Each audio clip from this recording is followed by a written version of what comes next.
Welcome to the adventures of self. Conversations with ordinary and extraordinary people as they explore what it means to be self-expressed. Come on in. Join the adventure.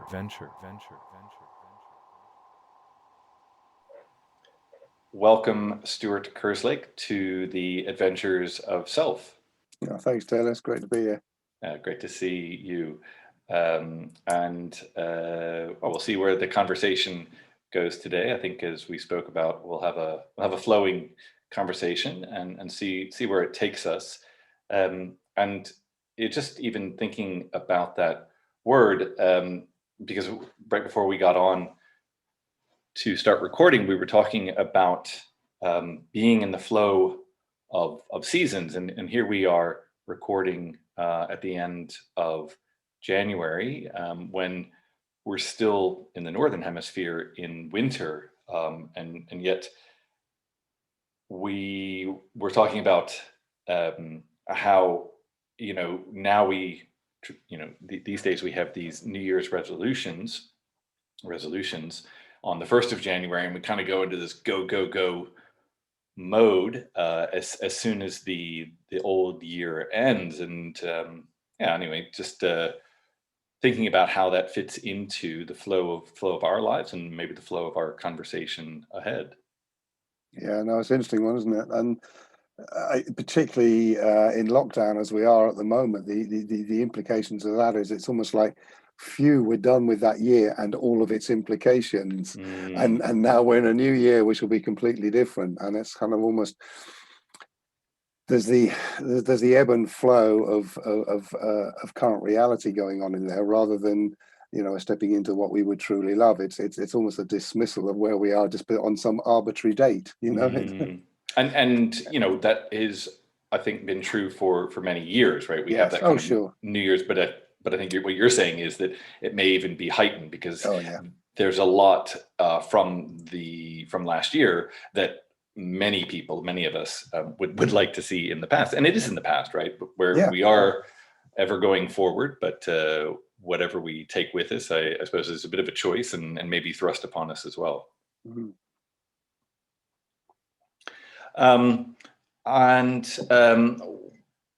Well, let's get into some of what your adventure has been, because I know some of your story. We've known each other for a number of years, and in particular, I think you similar to me, had a career in what many consider to be a sort of safe and traditional, and by most societal considerations, successful career, and not to completely dismiss that, but that there is more out there for you. So maybe just spend a little time talking about what your adventure has been, how you've gotten to where you are today, and we'll see where it goes from there.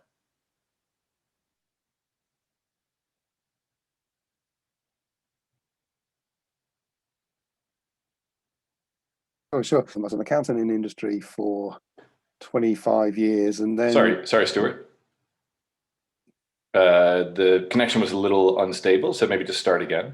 Yeah, I had the same for you, unfortunately, as well. So we'll see where we go. So I think I'll have everything recorded here, because I could see me. It's just where, and I'll just cut all this out. So go ahead. Okay, you're breaking again. So I don't know about this connection, but I can hear you. You've frozen. I've got you. It's okay. You're okay. So yeah. Okay. Well, I'll continue then. So, the typical thing at school, no idea what I was going to do. Good at maths, and I guess another impact was that my grandfather was an accountant. In fact, my grandfather and the Bernstein brothers created the Granada Group, the TV company, and much more. It was a FTSE 100 company before all the big privatizations of the utilities. So huge footsteps to follow him, but it was kind of, well, I don't know what to do, but he seems to be doing all right, so I'll follow along that path. And essentially, I'm writing a book around some of this, entitled The Accountant and the Alchemist. And there's a chapter in there called Swallowed by an Accountant, and that's exactly how it feels. At the age of 19, this accountant came along and swallowed me whole. And I lived in the belly of the whale for the next 25, 30 years. And yes, you know, made a good living. It's interesting. There's quite a lot of numbers. You know, numbers. I did have an affinity with numbers, which is, you know, that bit's true. So, you know, I did the 1 wife, 3 kids, you know, all those kind of numbers that you do tick, and slightly pull the average up there, I'm afraid, with the 3 kids, but you know, somebody has to. And did all of that for all of that time, but it just wasn't really serving my soul. And it's interesting because I use a personality profiling tool in the work that I do, and have done for years. I mean, well over a decade, called talent dynamics. And in that profile is kind of quadrant based, as most of those Jungian personality models are. You know, big picture, people, detail, and structure, effectively. So I'm in the big picture and people corner, as opposed to the detail and structure corner. I'm diametric opposite from most accountants, energetically. But actually, even then, what I realized is when I became senior enough to be strategic and then find the right people to do the work, then everything was natural and flowed. So even at that level of personality, and we may explore personality later, as it's just your personal story. But yeah, so that's, I think, why I felt that bit of a fish out of water in that role. But I made a good living out of it, you know. Yeah. What I think is interesting there, well, I love the concept of The Accountant and the Alchemist. It's a great title for a book and a concept, and I think we'll get into the alchemy a little later, because that's more how I know you. But I think it's really interesting to know, because I can definitely relate to that concept of there is something that, from a lineage or from a how one's raised, that pushes us towards something. My father and I, although I didn't grow up with him, we had very similar things. So I'm sure there's something genetically that predisposed me to a particular way of being. And I went to study law as he studied law. And I, in fact, spoke to him about this and why I was drawn to it. But similar to you, I got to a point where I was successful in it, but not very satisfied with it. I hadn't heard that particular type of testing before, but I think I also would probably place in the areas you spoke about.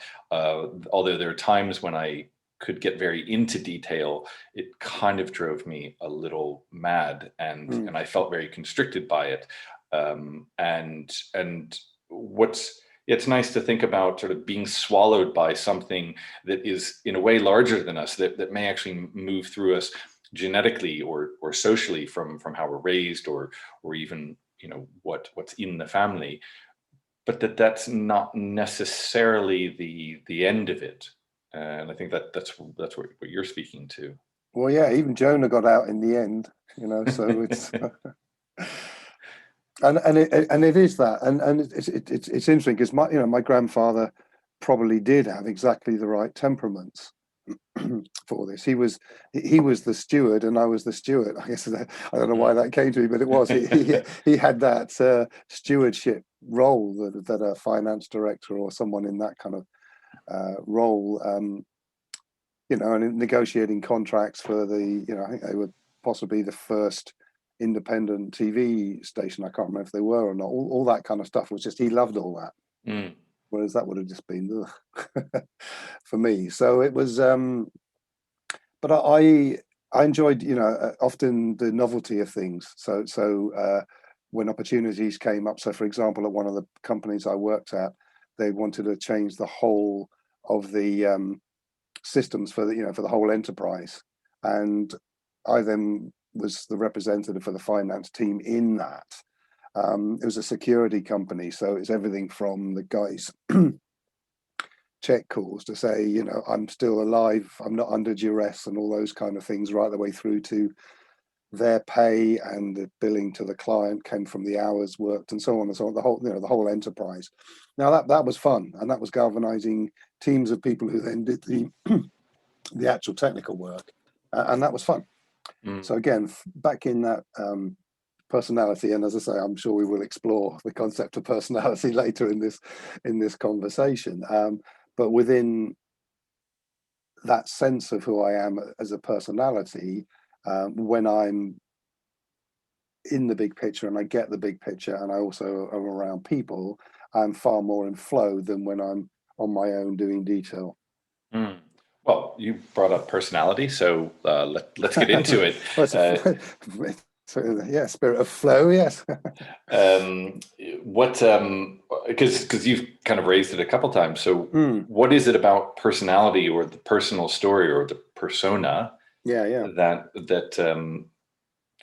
intrigues you, or that you would like to share here? Well, I guess it's that we made it up. That's a concept, that's a premise, if you like, but that we made it up, and that's what I mean by personal story. The occurrences, the things that happen to us, may or may not be true, and they may or may not be true. But let's imagine for the moment that they are factual. But then what we make up about that, and what we make up about ourselves, others, and the world as a result of that, is as unique as our DNA. So two people can experience the same thing and come up with completely different stories about it.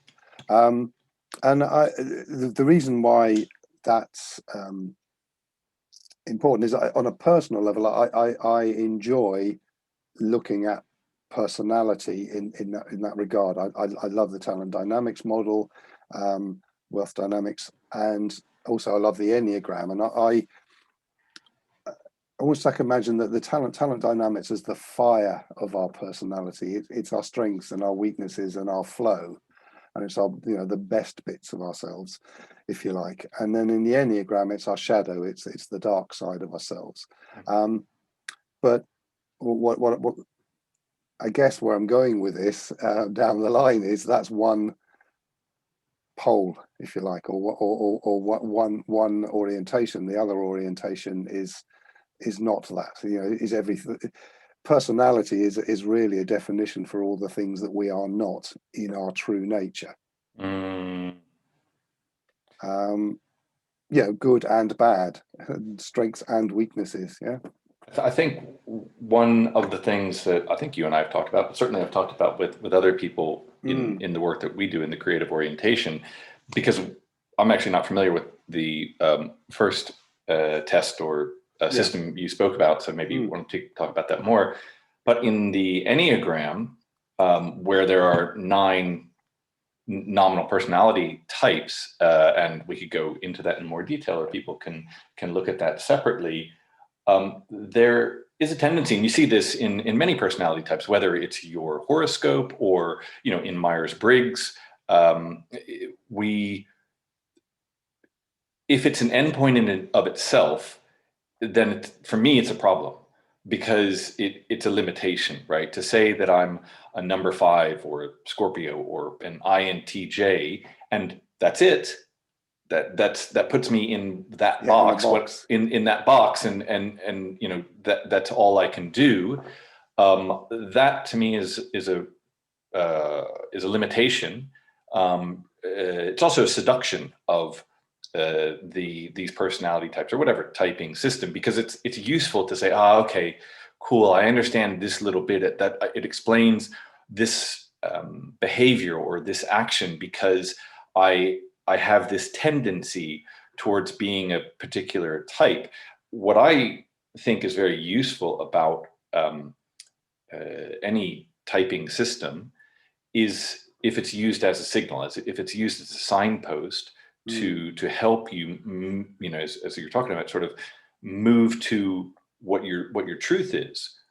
Because I could probably have a little further discussion on the personality and the extent to which it's completely made up. But this idea, persona, is literally a mask. It reminds me of that Ingmar Bergman movie Persona that looks at Mm. this in depth back in the 60s. And we have this idea that the masks that we wear in public, that is our personality. And I think what you're saying is, that our real truth sits underneath that, beyond that. Yeah, yeah. And I often talk about our human and our being. I kind of differentiate between those two elements of, and we maybe get into the whole premise of duality and stuff later on. It's there's numbers weaving their way through this. They never quite shed the accountant in that regard. And actually, numbers. Well, the whole universe is made up of numbers. Music is numbers. Architecture is numbers, etc. But we can explore that. But as you say, the Enneagram is a 9 profile tool. Most of the personality profiles that are Jungian based, Carl Jung, that's where most of them came from, have their roots actually in the I Ching, which is 64. But most personality programs are other factors of 2, 4s, 8s, 16s. So that's where the kind of math comes into, or the maths, and the numbers again. But it's, as you say, it means nothing about it. What I love as a distinction, I think I may have got this from one of the Enneagram books actually, is it's the distinction between the I and the I am, which is often quite an esoteric descriptor for universal connection or oneness, as opposed to the I am something. And that's where personality comes in, is when I am something. So I start to define myself in some way with the stories that I create. And, again, you and I have done work where that, as a premise, as a concept, that we take that on board from the moment we incarnate, from the moment we become flesh.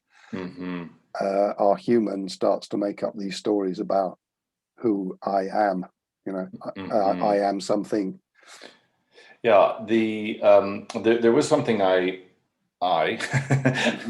wanted to say, which what you said right there takes me back to it, because we were speaking earlier, about your lineage in accountancy, and it's interesting. I mean, I guess it goes back to the sort of old nature versus nurture debate, and that we're probably both, right? It's hard to, probably difficult to say. I don't think it's been factually determined that it's only one or the other.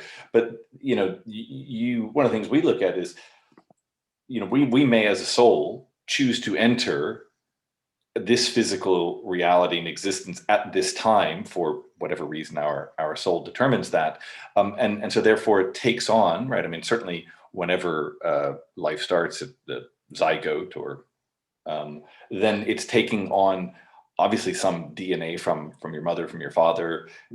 Traditional, certainly in America, right? The Native Indian American traditions look at, we go 7 generations back and we look 7 generations forward, so that we're carrying all of that with us into this experience. Then there's all the other stuff, that personality stuff you're talking about, which is from the moment either we're conceived, or certainly from the moment we're born, we are absolutely in separate physical form, and we start to assume that sense of separation. I am Taylor, you are Stuart, that is necessary from an individuation point of view, because they say that for the first 6 months at least, babies have no real understanding of distinction, right? They assume that the universe is them and that they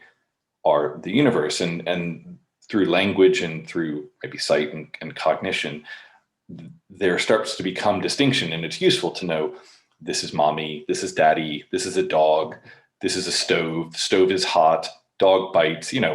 All the things that are useful to learn for our socialization, or mommy and daddy make me happy. Whatever the things, right? And all of that's happening, of course, pre-rationalization, pre-language, pre-expression in that sense. But we're coming to some decision, some determination, some judgments, definitions, right, of that I am something, rather than just I am.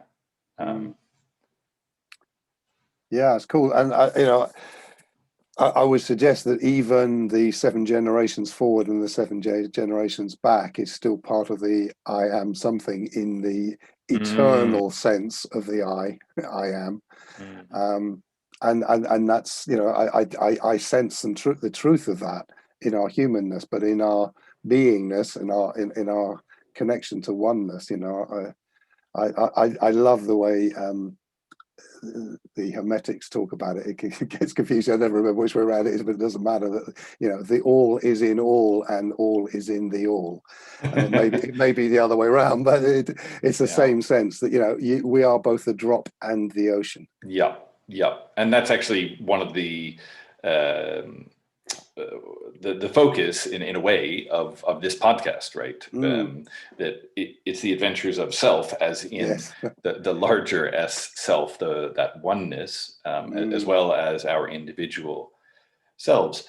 And because it gets to one of the things I think we understand, which is the paradoxical nature of what it means to be human. Because, and I don't think I'd ever really isolated the distinction you're bringing to human being. I really love that, right? Because our human side is our individual side, Stuart, Taylor, whomever, and our being side connects us to that all, that oneness, spirit, self, larger S self. Yeah, no, it's powerful, and it's that.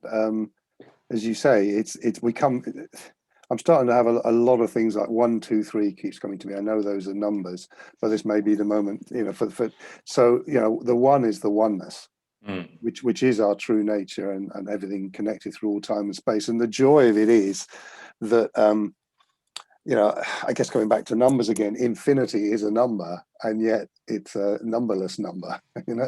It's a number you can't tie down. It's an intransigent number. Is it a number, infinity? Yeah. Okay. Well, take your word for it. As a premise, and also in terms of, if you took it in terms of a number for measurement purposes, so is quantum. So the quantum being the smallest measurable something, time, space, energy, matter, whatever. So so we've now got infinity and quantum at two ends of a pole, and every other number in between. I mean, if you like, it's almost like absolute zero quantum. And for me, that's an articulation of oneness. So it's nothing and everything. The fact that often we see oneness as a circle, a zero, almost, if you like it, or the wholeness of it. And a circle or a sphere is infinite around its circumference, or infinite around its circumference, and that's our true nature. And then we have this paradox, as you say, this duality of the human and the being. We sometimes talk about the ego and the genius, but there is that paradox going, and that polarity going. And then just as a concept, maybe that's why we chose to come here, purely for that contrast, to experience that contrast rather than the wholeness, the richness, the perfection of oneness.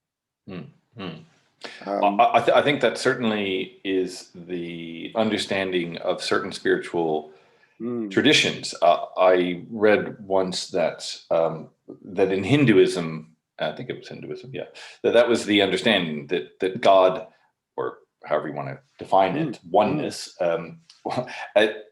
there's nothing else to know or do, right? Because if you're omnipotent, omnipresent, in fact, you're not even those things, because once you start to put words onto it, like infinity, it has a limitation to it. So you're beyond all of that, right? I mean, Joseph Campbell talks about the ineffable, right? Yeah. You can't even describe it, and that in that in that understanding or realization, which obviously goes beyond even our possible conception or understanding, that and this is a premise, or this is a story to describe what the human experience and spiritual journey is about, is that God chose to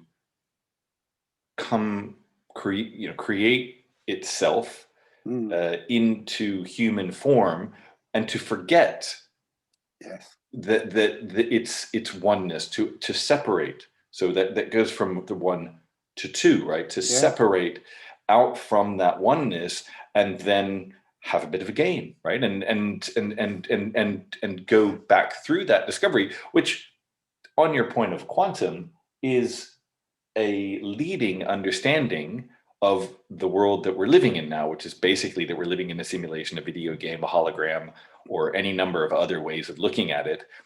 But this is not reality. We're having an experience of reality that is put upon us, which kind of goes down rabbit holes that are really hard. You can't really come Yeah, back yeah. to circle on them in our Well, puny minds. well, I mean, I love a number of things that you've said there. Funny enough, I was going to A say, number. yeah. Well, I mean,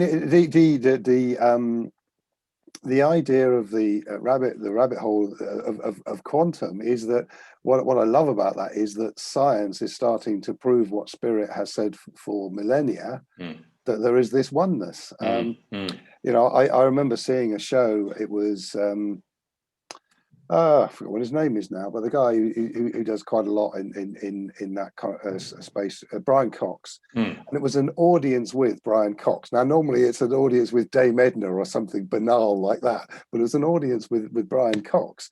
And he had this diamond sat there, and a number of security guards visible the whole time, this diamond. And but he used it as the premise that all the matter in the world, if the universe was the size of the Earth, then all the matter would be in this diamond, and things of that nature. I think the show was entitled "You Are Vast and Empty." was what the title of the show was entitled, and it was fascinating. And I guess for various people, and my wife will kill me, but her included, Brian Cox and the biggest diamond in the world is probably the greatest fantasy. But but it was things like, in there they said, again, as a premise, in a really scientific sense, that until we know something different, this is the current thinking. No two bits of matter can be in the same state as each other. Now, and the example was stairs going up, and so if item one, I'm not getting very technical, but item one is on step one, and item two is on step two, etc., all the way up this infinite staircase. If we change the state of item one by heating it up, or many other things, its state changed, and therefore it now wants to go to step two. So what does the item on step two do? It has to go somewhere else. So in every nanosecond, and going way beyond that, everything knows about where everything else is and rearranges itself instantaneously to accommodate a change of state. And that was, I was thinking, well, that's amazing, but that's the force. that's everything through time and space, described at the quantum level. So that was fascinating. The other thing that when you mentioned the Joseph Campbell and the ineffable, what was coming to me is the problem with oneness is it's so effing ineffable. Virtually the same words came out of your mouth. So, yeah.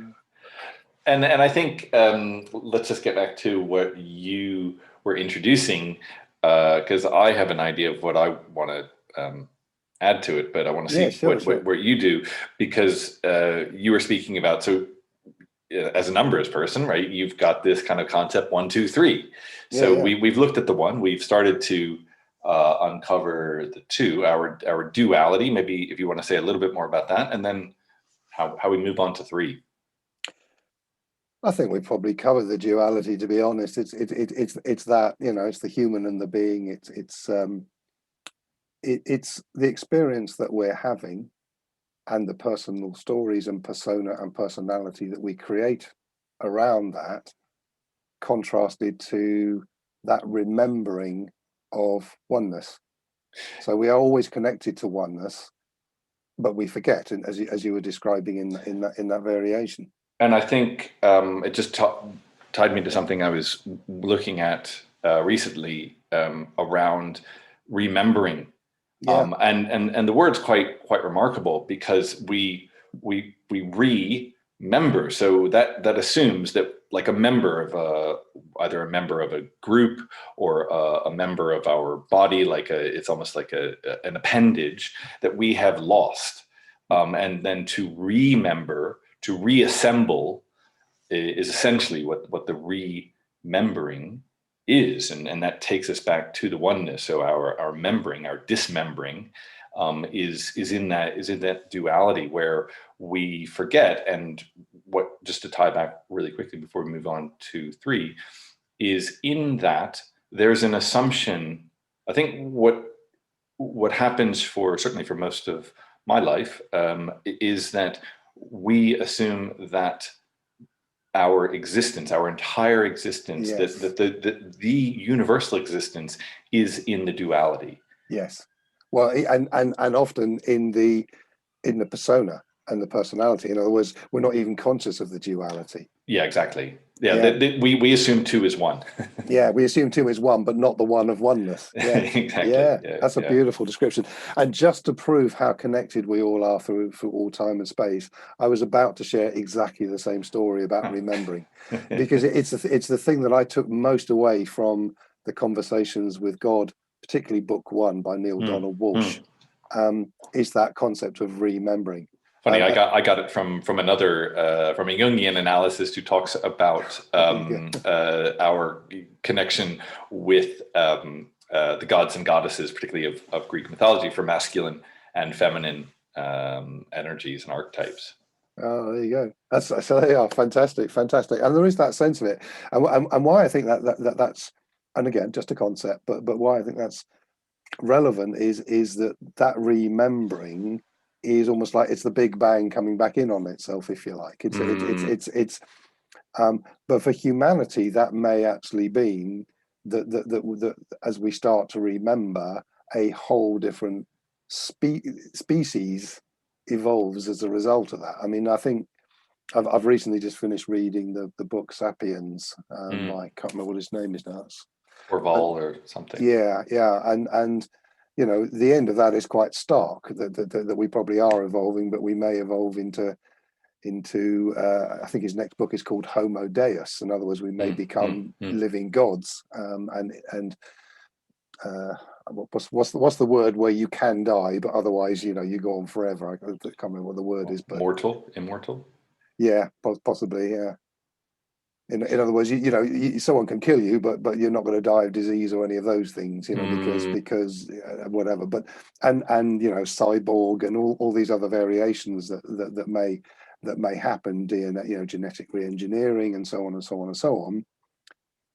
But for me, I you know, there's an alternative, which is that we start to remember, and you know, we become a different species, if you like, and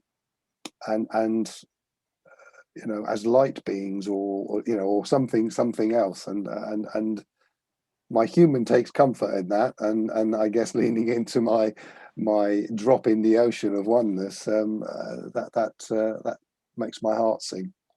Yeah, I mean, I think it's beyond the scope of where we are today. It's not necessarily the route I'm going to go down, but I think you're right, and a lot of what is happening in our current situation. I mean, you can look at it not just in the lockdowns and everything that's affecting our health and society in that way, but you know, even before that, right there's a lot of effort in the tech, and you say the AI, the cyborg and health market to get us to a place. I mean, this kind of transhuman idea that we're going beyond our humanness, and that has a lot of promises, but it has a lot of risks to it as well, because we may be like Icarus, and the wax in our wings may be starting to melt as we try to fly closer and closer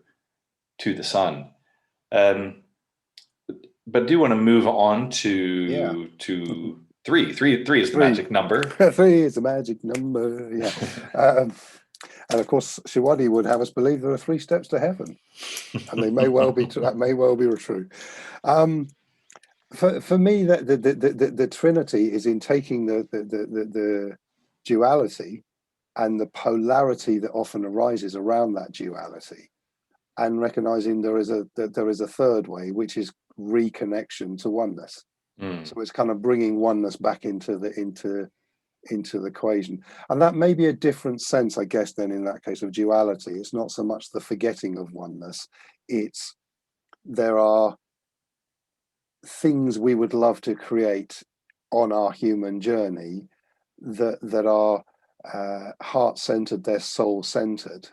And we then come into that a different sense, I guess, of duality, where we've got our personality versus the things that we would love to create from our heart, from our soul. And the Trinity then comes into play in terms of connecting with universal wisdom, with oneness. Grace is the word that I tend to use to draw down inspiration and creativity and imagination in order to achieve those things. So there's a different sense of duality going on in that. That's a duality going on the human plane. It's not a forgetting and remembering of oneness. It's from our humanness. There are the orientations of our personality and the fixations upon that. The way that I'd like to look at it is, you've got fixation on the one side. You're fixed in your personality, and you fixate about what that means, etc. And then you've got possibility. So they are poles. They are dualities. But from there, the Trinity is then to connect with grace, with oneness, to bring wisdom in service of the possibility. Yeah, what I was thinking of when you were speaking about the going from 2 to 3 is that we can assume in our humanness that there's kind of only 2 options. We're either good or bad. We're rich or poor. We're whatever it is, and we can get stuck in that. And so as we say, if you're just on that, the vibration of rich and poor is the same vibration. Yeah. Where one person's rich starts and another person's poor ends, or vice versa, is very arbitrary. Just like hot and cold, good and bad. These concepts, and they may be useful for certain things, but being fixed within that essentially two pole system is a limitation. And when you allow yourself to go beyond that, when you when you rise above, there is that in Trinity, but when you allow that 2-dimensionality to expand out into 3, then you bring in something else, right? You bring in a deeper understanding. You bring in grace. You bring in all sorts of things that would not have been possible if you stay in that somewhere along a linear 2-point system. Yeah, so I guess it's the 2 of polarity as opposed to the 2 of duality. So there's two twos going on, and you beautifully described it there. Yeah, I mean, Taoism talks about that as well. So that there is only in the beginning there was the Tao, right? The Tao is one, and to describe the Tao is not to understand the Tao. So it's only it's effing ineffable. exactly, but that it then has to the matter, the world that we live in, the world of matter is one of duality, and there is a balance to that. So the Taoist symbol, famous yin yang symbol, is a completely complementary symbol and displays that, right? It's not a, and what I love about it, there's many things I love about it, but that it's not a hard distinction, one half of the circle versus the other half. You kind of have these soft kind of paisley, interlocking fish symbols that complement each other, and also, which is another aspect of duality, and maybe gets us to the three, is that not in every representation of this, but in many, in the white portion, in the middle of the large white portion, there is a small black circle, and in the middle of the black portion, there's a small white circle, which goes to how you kind of have to go through the black or the yin to get to yang, and vice versa. You go through the yang to get to yin. And I just want to bring that in because we were talking about flow earlier, and with the seasons, right? We are here in the UK, we're at the end of January, and we're in winter, although winter has different determinations. We kind of look to spring traditionally to start in March, but the old Celtic tradition, as we were talking about before we got on the call, starts on the 1st of February, Imbolc. And that, you've got to go through winter to get to spring. Yeah. And you've got to go through summer to get back to fall and winter. Yeah, I love that. And it's that symbol is a phenomenal symbol, as you say, in many regards. It's a symbol for masculine and feminine as well, both energetically rather than necessarily gender wise.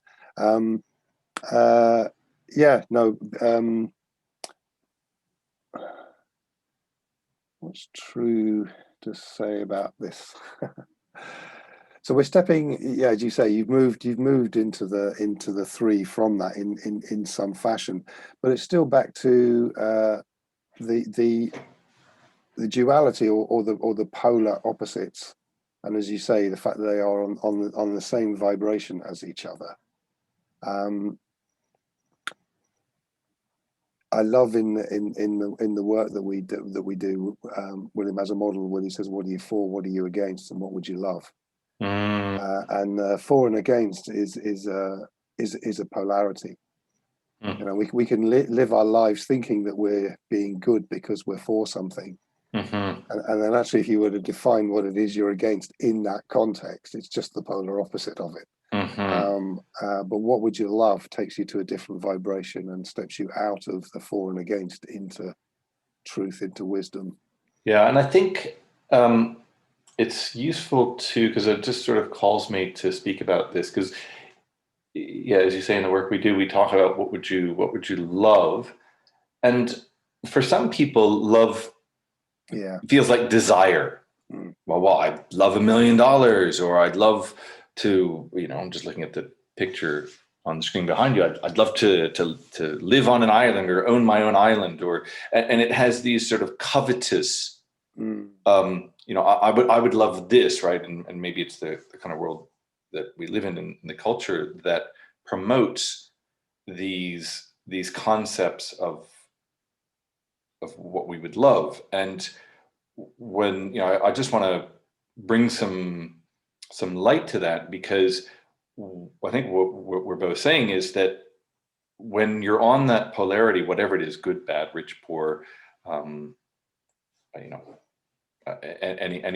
anything you want to use there, hot, cold, that you're stuck in that vibration, and when you allow a third dimension, Yeah. and then you can speak to grace in that sense. Um, it, it goes to, you know, 'cause we can actually get into the alchemist side of your book, right? Because you were talking about Hermetic philosophy, right? That one of the precepts is you use the higher against the lower. So you are going to a higher energy against a lower energy, the lower energy being stuck in a particular fixed vibration somewhere along a particular sequence between hot and cold, good, bad, is in that energetic vibration. And when you go to a higher energetic vibration, love, it surpasses that. It actually kind of does away with the limiting concepts that are stuck in that lower vibration. I was just reading recently David Hawkins' book Letting Go, which talks about different energies on the Carillion energetic vibration, that you can actually measure different emotions at different energies, and well, maybe not obviously, but you know, lower energies of apathy and anger and fear. And the higher up you go, you get to things like acceptance and love and peace. Mm. So yeah, I just want to make that distinction. Maybe if you want to add anything else about that concept of like, what would you love? Because it's not really stuck in this idea of what would you desire from an egoic thing. It goes back to kind of that going beyond personality, Yes. but to true self, however Yeah. you define that, and how that is brought out and expressed in this world. Well, but it also brings us back to oneness, or it brings us back to the duality conversation as opposed to the polarity conversation, because we have forgotten at that point that we are oneness. We're squarely on the human level at that point. Even what we would love is a higher vibration of matter, whereas in the oneness we're not even matter. And I know I've messed about and I've used it a number of times, but the reason for the effing ineffable is another duality. It's the pendulum swings. The law of rhythm is another law from the Hermetic principles. That there is ebb and flow. There is so that two-ness is a kind of universal law, if you like. The pendulum swings, and there's and I think what I'm saying there is that the concept of what would you love is still on. It's what would our human love to create, you know, and I really hear what you're saying about the love being, it's not in a, well, it's actually not in any of the personality forms. It's not a getting away from some perceived absence or some perceived lack or whatever it is. It's truth, it's love, it's peace, whatever, and yet it's still in the realms of humanness. Even that trinity, even that triangle of the higher vibration is still in the realms of humanness, because you know and sorry, that's what I was coming back to, that duality of the effing ineffable is, you know, profane and sublime. We're still in the rhythm. We're still in the rhythm. But at oneness, there is just oneness. There is no rhythm. There is no. It only is when we create some observer of things that we start to get into these twos, into these dualities, into these polarities. From oneness, there's just isness, if that makes sense. Well, the being side of human being you were speaking to. Well, I guess almost, you see, I would almost say that the being, this is where the duality thing is still going on. You've got the human and the being, and then you've got oneness. And I think that's where I was coming with that trinity, that even the being is still just a construct, if you like. It's a yin yang. It's an ebb and flow. It's a profane and a sublime. Yeah, it might be a much higher vibration, but it's still not oneness. Mm. And that is so that goes back to your sense about remembering it too. So it's a calling for us to connect with that. And our being is, as I say, is the drop in the ocean. So at that level, we are still connected to that. We have that knowing, but yeah, we're getting into the ineffable. It's certainly beyond my ability to describe in this moment. I was going to say I'm going to be quickly out of my depth if we are into the ineffable. Yeah. And to just maybe go back to the story we were on a bit about that accountancy to alchemy, because I think it's useful to understand for many of the people, well, that I speak with on this show, it's understanding that there is an adventure side of what we're doing, and that when we start to embrace that adventure side, we that's in my understanding, or my proposal, hypothesis, is that when we embark on that adventure, we start to approach, uncover, discover, create what it is you would love. Yeah, fantastic. And yeah, I mean, it is in that sense that we've just described it, but it is also part of the remembering. I would suggest that's the adventure that we are remembering in this form, in our personality of this form, and we are remembering coming together as atoms, or whatever appropriate word we use for the ineffable. And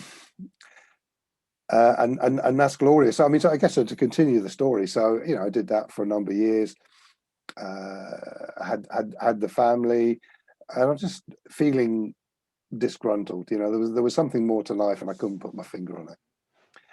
So candidly, one redundancy too many. I decided if I was going to work for some idiot, it might as well be this idiot. So I went and went self-employed. And no one tells you that when you go self-employed, you're working for the worst bosses in the world, yourself and your family.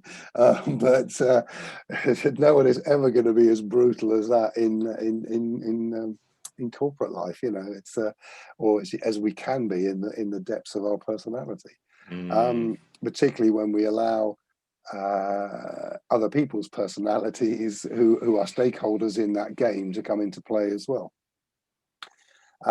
So that was interesting times for a little while. But I made the mistake of launching an accountancy practice. So accountants in industry and accountants in practice are not the same creature. They shouldn't have the same name.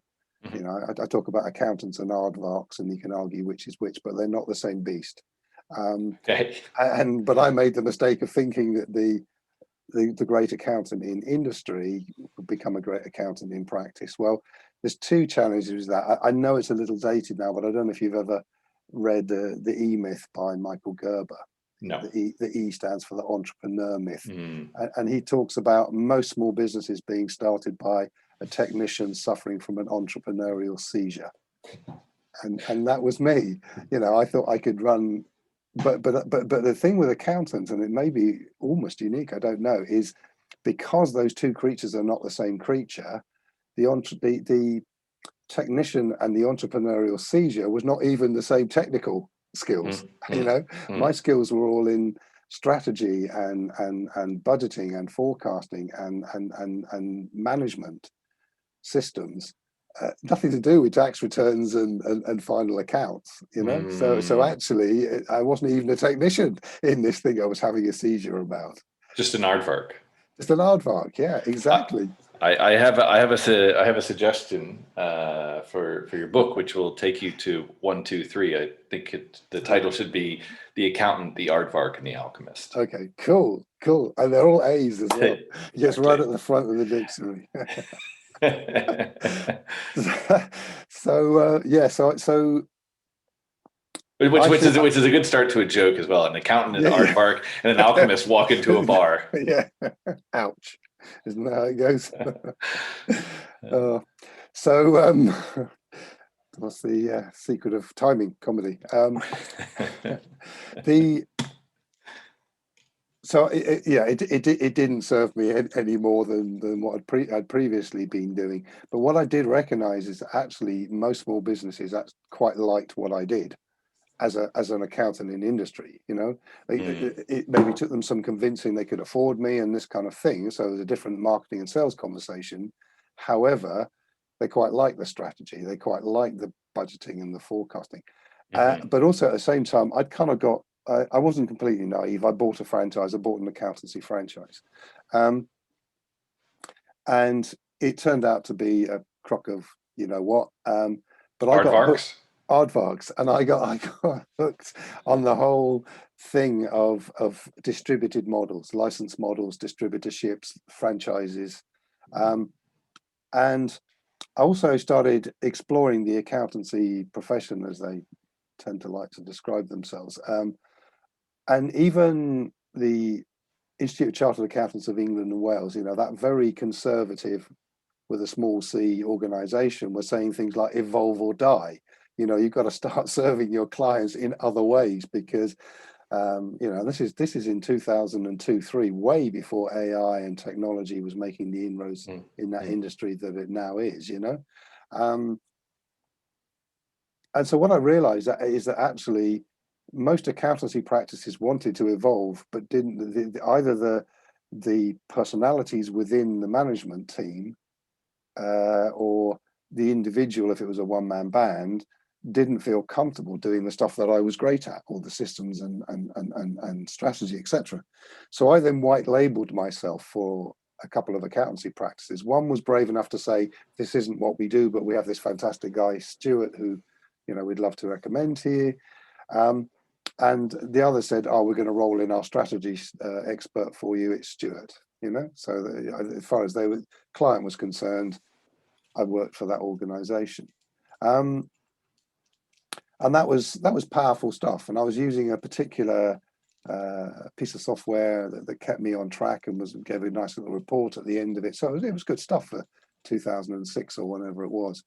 And then I made what for me was a slightly fatal mistake is that I approached these guys with the rights to franchise that technology, that methodology, and to because I knew that there was a lot of demand for people like me who wanted to leave accountancy and do something else. But what I did, I missed a step. I actually was the recruitment and training officer for another accountancy franchise in between. So I knew there was a lot of demand for accountants who wanted to do something else, but not to become a high street practice accountancy practice because they didn't have the skills for it.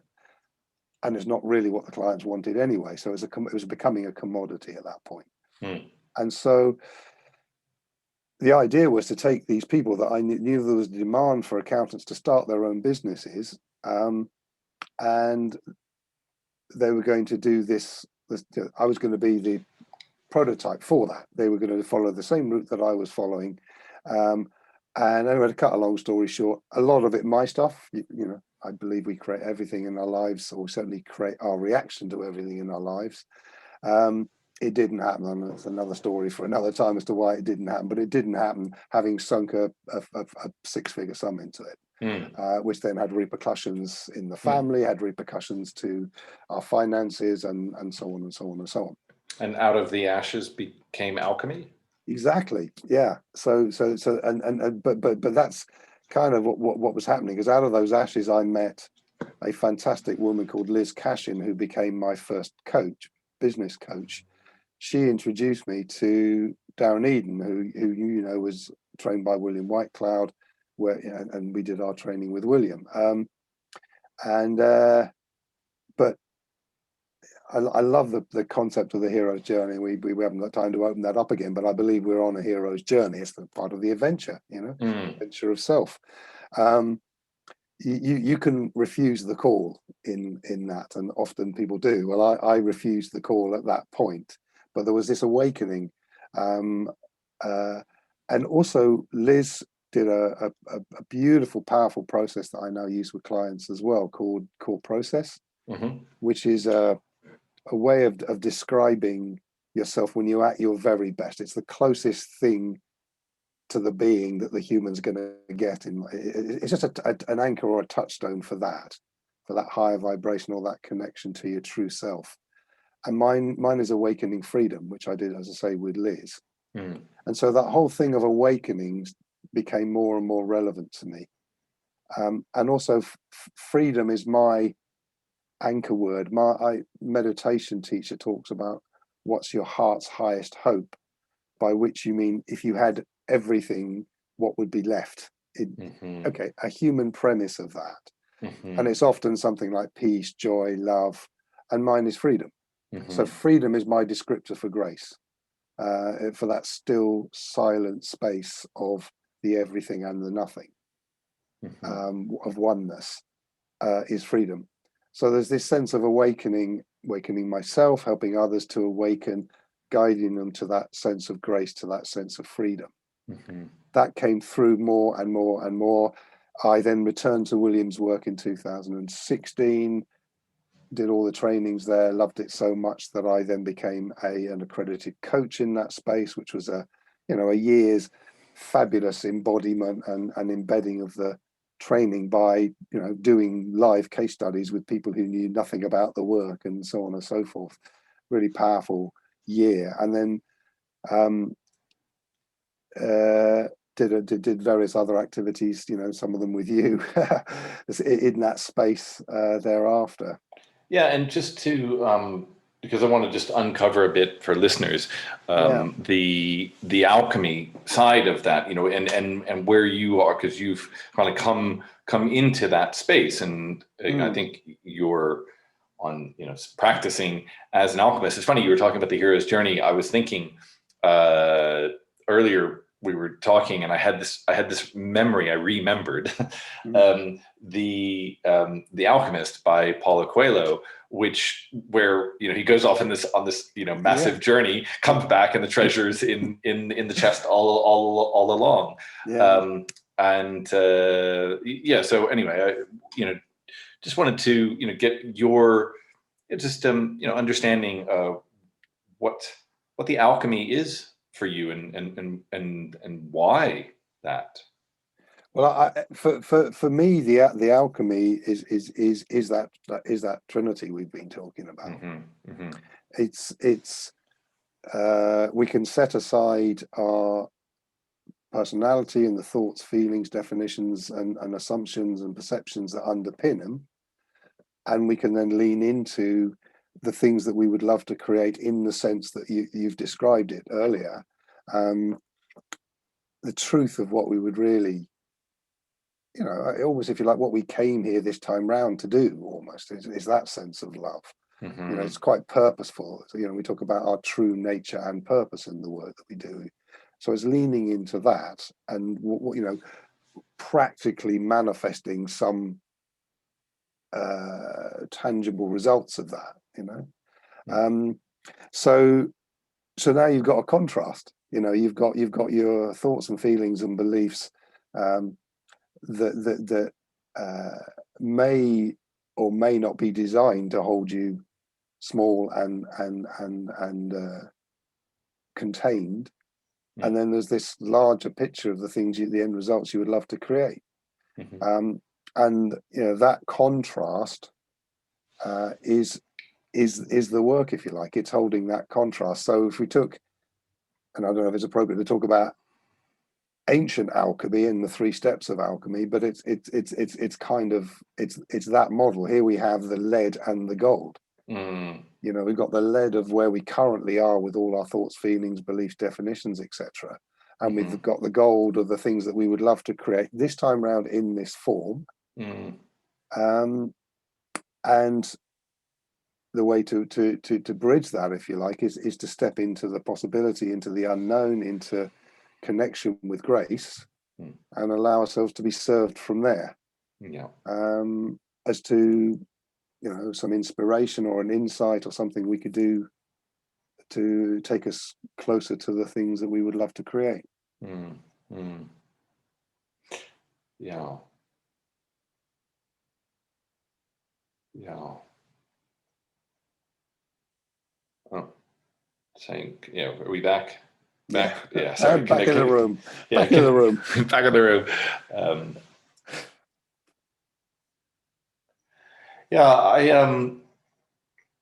I feel like we're drawing to a close, but I just was thinking about something that I'd want to kind of bring back in, because it and to bring it into your own human experience, because you were talking about your connection to your grandfather, and how, in a way, that had a profound influence and impact on you. And I know that quite recently you have become a grandfather yourself. And so I just wondered, because I do, it's really useful to connect with and hear from elders, right? That we have there is a thread of thought in our society today that once you get to a certain stage or age, well, we just kind of discard you or whatever you may think, and that's a real tragedy, because the amount of understanding that you have gone through, and many elders,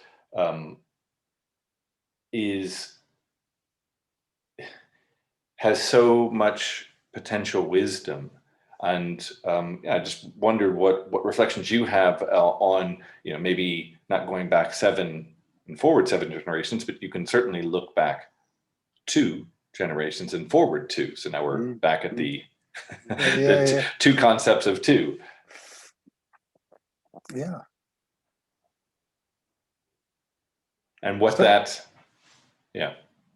Well, it's fascinating, because I know that I take a lot of baggage in from probably from both of those generations, and a load of skills and a load of talents, but particularly in recent times, for example, I recognize that my dad was a real achiever in the Enneagram. It's the sense of not being good enough and being driven and pushing, all the rest of it. And I kind of wondered where that was playing out for me, because I tend to believe that,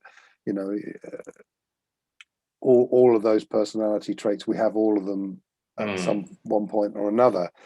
And of course, where it was playing out was in denial that I have it, and the intriguing thing about that is that what they are often denying is denial itself, and not having emotions, and so that was fascinating. But it's still the same thing. It's in that sense of not good enough. There is, it's a tricky one. It's a challenging one, because the belief is that I'm not good enough and therefore I can't be successful. But failure is also not an option.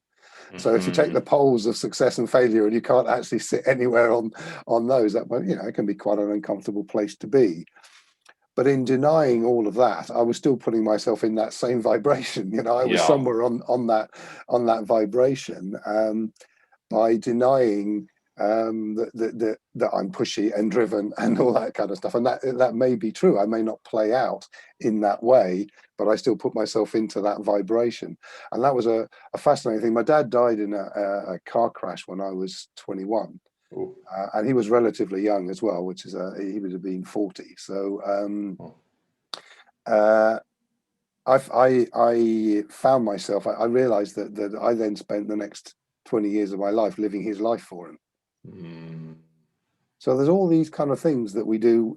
This is what I mean, I guess, by the personality and the personal stories.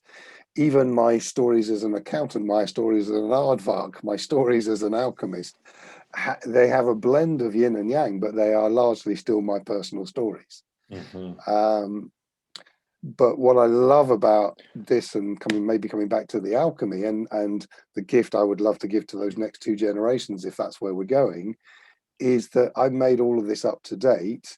I now have awareness of that. What would I love to make up going forward? You know, what's my story going to be from this moment onwards? And actually, you know, without opening up a whole load of other things, there is only this moment anyway.